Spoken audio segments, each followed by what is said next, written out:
Now coming to the next notation, the second notation is basically omega notation. The second notation is known as the omega notation. Second is basically the omega notation,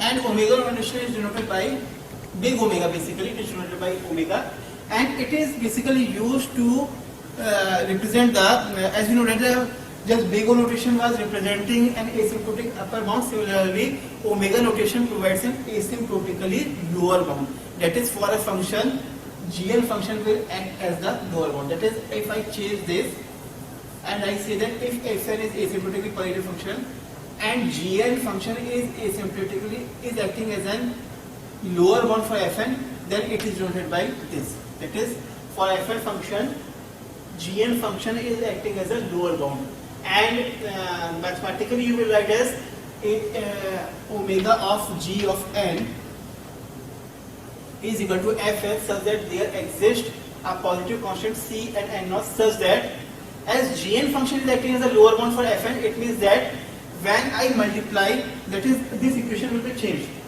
That is, as this is acting as a lower bound, that its value is smaller, then you will notice that 0 is less than or equal to C multiplied by Gn is less than or equal to Fn. That is, if I multiply Gn function with some constant C, then the result is always smaller than the function Fn for all input n which are greater than or equal to n naught.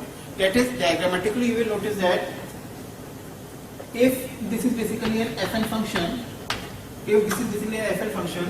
and this is, let's say, Cgn function, then you will notice that after this input, when we multiply Gn function with C, after this input you will notice that all the values of Gn function are acting as a lower bound for Fn function. It is, they are below Fn. Below this value of n, you notice that sometimes Fn is greater and sometimes Gn is larger. Here notice that Fn is larger and here notice that Gn is larger. That is, we are finding an input after which Gn function is always acting as a lower bound for Fn. Okay. For example, if I say that 3n plus 4 is the Fn function, and let's say if Gn function is acting as a lower bound for this function, then if I take the value of Gn as n, it means that 3n plus 4 for this function Gn is acting as a lower function. That is, if I multiply Gn with C, then its result should always be less than or equal to 3n plus 4. Okay, by this equation. If I take constant as 3 and Gn function as n, then you will notice that for all input n greater than or equal to 1 and constant is equal to 3, this equation will be satisfied. You will notice that this result is always smaller than this function for all input greater than or equal to 1. That is, you can see that for 3n plus 4, Gn function, that is, if this is a linear function and I take another linear function, will act as lower bound for all constant 3 and input greater than or equal to 1. This equation is satisfied. One thing here also remember that omega notation also does not tell that whether this lower bound is a tighter lower bound or whether this lower bound is a loose lower bound. So if I take this linear function, then you note that if the function is 3n plus 4,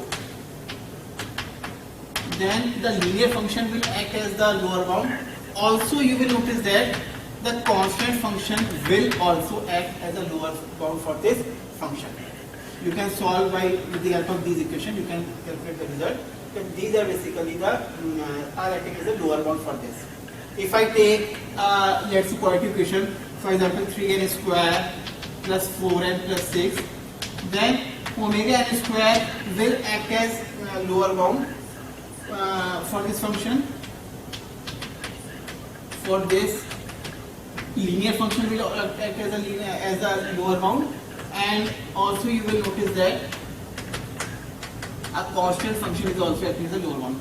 That is, I want to tell you that, just understand that if the function is quadratic function, if the function is quadratic function, then that quadratic function can act as the lower bound for this function, and other functions which are of lower degree than the quadratic function will also act as a lower bound for this function.